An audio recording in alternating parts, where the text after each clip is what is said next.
Bartronics is the management that we should get now. Remember, the quarter 4 FY12 revenues on a quarter-on-quarter basis, the revenues have dipped to 242 crores versus 392 crores. There is an operating loss and a net loss of 58 crores versus a profit of 46 crores. The quarter-on-quarter comparison. Sudhir Rao, MD and CEO of company, joins us on the line from Hyderabad. What led to this performance, Mr. Rao? Because if you look at quarter-on-quarter basis, things weren't that great on the top line, but they have dipped abysmally in the bottom line, on the bottom line aspect. Yeah, good morning. There have been a few reasons for the poor performance as far as the last quarter is concerned, and one of the things is definitely the fall in the top line. The top line has come down by about 90 crores vis-a-vis the same vis-a-vis the last quarter performance. But if we go back and compare it with the same quarter of last year, the dip has been around 16% compared to a 27% dip on a quarter-on-quarter basis. The reason for this has been primarily because of not completing some of the projects which were there in the pipeline, mainly due to the delays in terms of execution. Partly, this fall in the top line has affected the bottom line. So if we really get into details, the EBITDA has fallen a bit.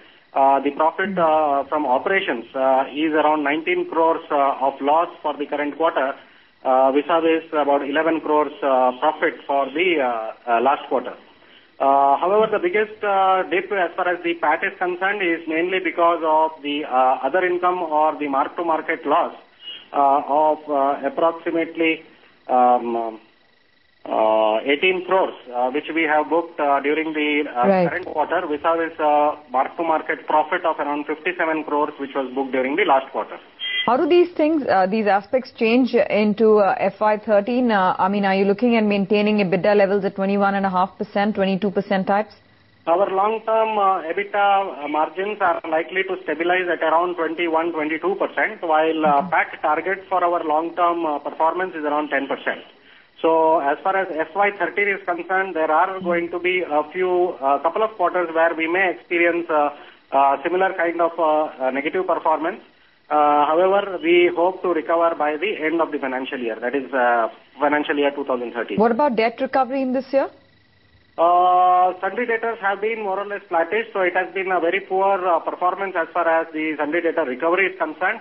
But having said that, against a target of around $50 million of recovery, which was planned for the 3-month period, January to March, we've been able to recover about $12 million. Okay, couple of concerns. One is the FCCB redemption, Mr. Rao, I believe is 8 months away. How do you plan to gather funds for the same? Yes, FCCB is definitely about 8 months away in terms of it coming in for redemption. We've been exploring various options fairly seriously over the last about 2 to 3 months. One of the options, of course, is to unlock the inherent value that is resident in some of the business units of ours. So we've been going through a restructuring exercise, which we shared with the media about 6 months back, and also took a shareholder's permission in the last AGM to branch off some of the divisions into separate independent business units. So there are a few investors who are looking at these units seriously, and we expect some level of dilution of our parent company's holdings in these units. And this should generate a significant amount of cash flow. When do you plan to do this, Mr. Rao? This is one of the strategies which we are following, and definitely if this strategy works out, we should come up with something significant during the current quarter in terms of an announcement. Okay. The other step that we are taking is obviously concentrating on the huge amount of sundry debtors which are in the pipeline. So we have gone ahead, signed off papers with the debtors, having a installment payment period over the next 6 months. So I think that also will generate a significant amount of cash into the system. And finally, of course, the option of renegotiation with the bondholders always exists. So we have been talking to a couple of institutions to start talking on our behalf to some of the bondholders. Which may well happen, Mr. Rao, but then the question is you caught between a rock and a hard place, because should you need all the money that you will get via the restructuring exercises for the FCCBs, your debt position doesn't come down, and that is perilously high as well. Absolutely. So it is definitely the most preferred solution would be to generate cash and repay the FCCBs when they come in for redemption.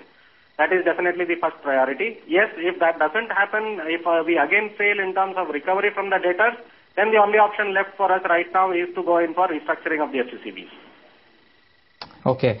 One final word really. There is an operating loss that has happened. I know we've discussed it, but you mentioned that a big concern for you was the dip in top line.